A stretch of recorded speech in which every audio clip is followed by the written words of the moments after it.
Athletics से लेकर तलवारबाजी तक भारत ने टोक्यो ओलंपिक 2020 में नए कीर्तिमान गढ़े हैं। टोक्यो ओलंपिक के पहले दिन भारोत्तोलन स्पर्धा में भारत को रजत पदक दिलाने वाली मीराबाई चानू से लेकर नीरज चोपड़ा तक, जिन्होंने भारतीय ओलंपिक दल के लिए अंतिम दिन स्वर्ण पदक जीतकर देश का मान बढ़ाया और भारत के लिए टोक्यो 2020 का समापन बड़ी उपलब्धि के साथ किया। इन खिलाड़ियों की मेहनत और जज्बे का ही नतीजा है कि टोक्यो 2020 भारत का सबसे सफल ओलंपिक साबित हुआ, क्योंकि इसमें देश ने 7 पदक जीते हैं। इतना ही नहीं, टोक्यो ओलंपिक में भारत ने पहली बार वो उपलब्धियां हासिल की हैं जिसका देश को वर्षों से इंतजार था। आइए जानते हैं टोक्यो में भारत द्वारा पहली बार हासिल की गई उपलब्धियों के बारे में। नीरज चोपड़ा, वो खिलाड़ी जिन्होंने ओलंपिक में देशवासियों का सबसे लंबा इंतजार खत्म कर दिया। जेवलिन थ्रो में नीरज चोपड़ा ने भारत के लिए स्वर्ण पदक जीता। ये ट्रैक एंड फील्ड में भारत का पहला पदक है, वो भी स्वर्ण। 23 वर्षीय नीरज ने 87.58 मीटर जेवलिन थ्रो कर स्वर्ण पदक हासिल किया। टोक्यो 2020 में मीराबाई चानू ने महिलाओं के 49 किलोग्राम वर्ग में कुल 202 किलोग्राम की लिफ्ट के साथ रजत पदक जीतकर वेट लिफ्टिंग में देश को पहला पदक दिलाया।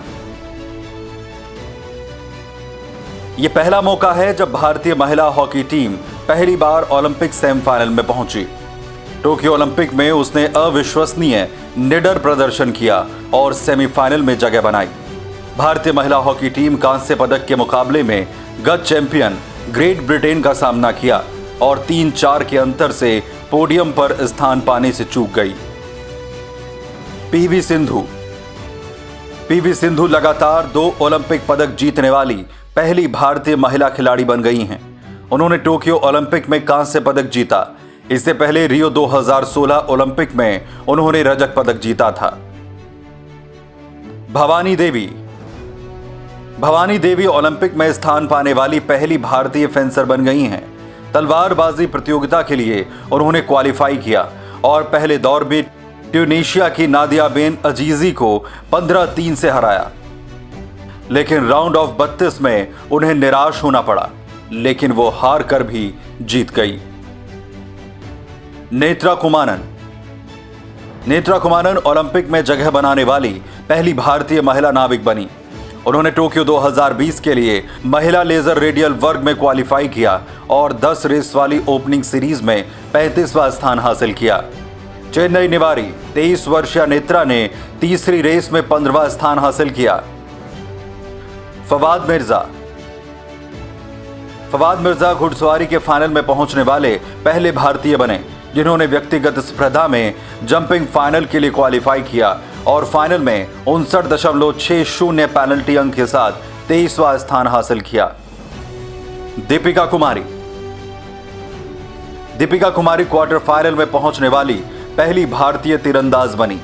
राउंड ऑफ 16 में कुमारी ने केंसिया पेरोवा को 1 एरो शूट ऑफ में हराया। हालांकि क्वार्टर फाइनल में दक्षिण कोरिया की पिछली बार की स्वर्ण पदक विजेता आन सान से हार गई। अदिति अशोक, गोल्फ में चौथे स्थान पर रहने वाली पहली भारतीय अदिति अशोक ने भी ओलंपिक में बड़ी उपलब्धि हासिल की। दूसरे ओलंपिक में 200वें नंबर की अशोक ने लीडर बोर्ड पर नंबर 2 पर रहते हुए अंतिम दिन में प्रवेश किया। उनके आगे केवल नेली कोर्डा थी। अंतिम राउंड के बाद एक स्ट्रोक से पदक हासिल करने से वो चूक गई। मनिका बत्रा और शरत कमल, अपने लगातार दूसरे ओलंपिक में भाग लेने वाली मनिका बत्रा ओलंपिक खेलों में टेबल टेनिस के तीसरे राउंड में पहुंचने वाली पहली भारतीय खिलाड़ी बनी।